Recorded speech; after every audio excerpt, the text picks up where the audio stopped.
Bom dia, queridos amigos. Socorro, eu não entendo isso. Ou então, será que isso realmente foi a vontade de Deus? Neste versículo, minha fé balança, quase se quebra. Muitos já tropeçaram exatamente nessas palavras das Escrituras e perderam a fé por causa delas. Estou falando de Romanos 8, 28. Sabemos que Deus age em todas as coisas para o bem daqueles que o amam. Palavras assim parecem maravilhosas quando tudo vai bem. Família, trabalho, saúde.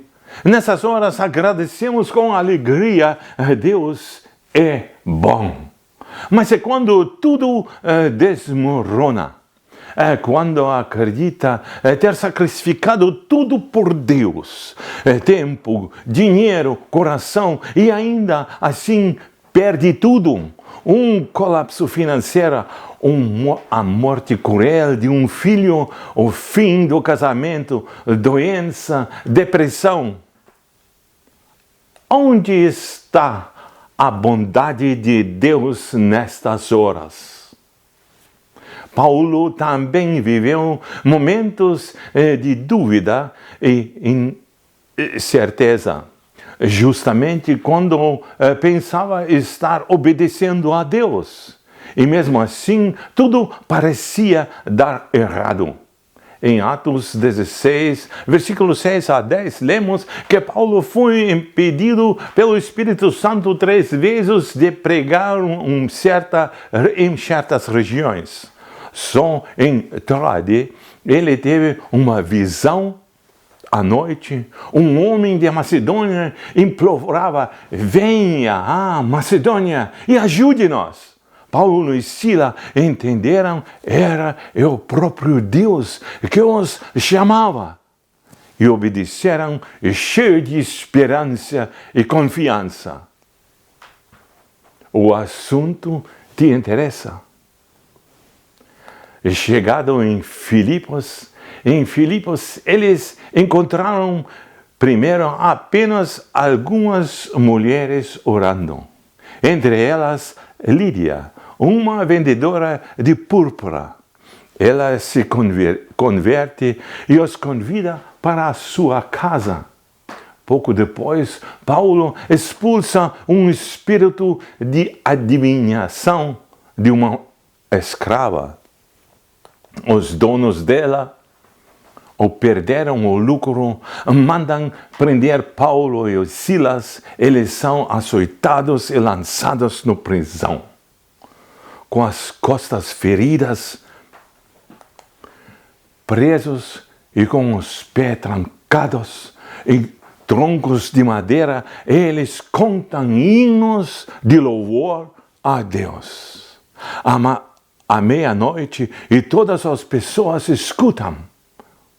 Então, o terremoto, os portões se abertam e os carentes caem. O carcereiro, em desespero, quer se matar, mas Paulo o impede. O carcereiro se converte com toda a sua família. Na manhã seguinte, Paulo e Silas são convidados a deixar a cidade. E ali estão eles, feridos, humilhados, exaustos, em frente aos portões de Filipos. Talvez tinha começado a se perguntar: será mesmo que isso foi a chamada de Deus? Será que o homem na visão era só um engano? 3 vezes o Espírito nos impediu. Depois veio essa visão. E agora isso. Não conseguimos formar uma igreja grande. Quase não vemos fruto de nosso trabalho. Só algumas mulheres, uma escrava liberta e a família celeiro se converteram. Isso foi o resultado de longo desvio, de tanto sofrimento e obediência e sacrifício. Talvez tenham pensado assim. Mas hoje, quase 2000 anos depois, podemos olhar para trás e ver o que antes estava escondido. Primeiro, o cumprimento deles na prisão foi extraordinário, mesmo feridos, imobilizados, sem liberdade, cantaram louvores a Deus. Até hoje, assim, essa atitude impacta e encoraja cristãos que sofrem por causa de fé. Segundo, o terremoto e a libertação provam que Deus age, às vezes de forma inesperada e às vezes sobrenatural. Assim como o pastor Hyun na China. Ele passou muitos anos preso por causa da sua fé. Foi brutalmente torturado.